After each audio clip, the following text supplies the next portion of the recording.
வெற்றி என்பது மக்கள் சக்தியால் யாராலும் தடுக்க இயலாது. அவர்தான் 2026 தமிழ்நாட்டுடைய முதலமைச்சராக வருவார். 234 அவர் வெற்றி பெறுவார் என்பதை நான் மகிழ்ச்சியோடு தெரிவித்துக் கொள்கிறேன். இப்போ நேரடியாகவே தாவேக்காவை விமர்சிக்க ஆரம்பிச்சிருக்காங்க.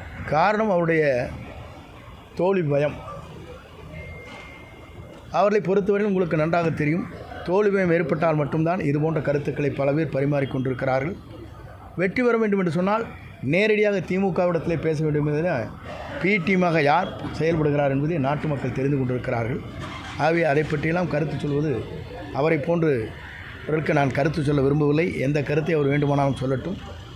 ஆனால் தோல்வி பயம் என்பது அவருக்கு ஏற்பட்ட காரணத்தின் அடிப்படையிலே தான் இதுபோன்ற கருத்துக்களை வெளிப்படுத்தி கொண்டிருக்கிறார்களே தவிர, இன்று பார்க்கின்ற போது உங்களுக்கு தெரியும், ஒவ்வொரு நாளைக்கு ஒரு தேர்தல் அறிக்கை என்பது மொத்தமாக கொடுக்கப்பட வேண்டியது. ஒவ்வொரு நாளும் சிந்தித்து தேர்தல் அறிக்கை கொடுக்கிறார் என்று சொன்னாலே எவ்வளவு தோல்வி பயம் இருக்கிறது என்பதை நீங்கள் புரிந்து கொள்ள வேண்டும். ஆனால் ஓபிஎஸ் நிலை என்ன? ஓபிஎஸ் பேச்சுவார்த்தை எதுவும் பண்ணிட்டு இருக்கிறோம், வருவார் அவர்களே?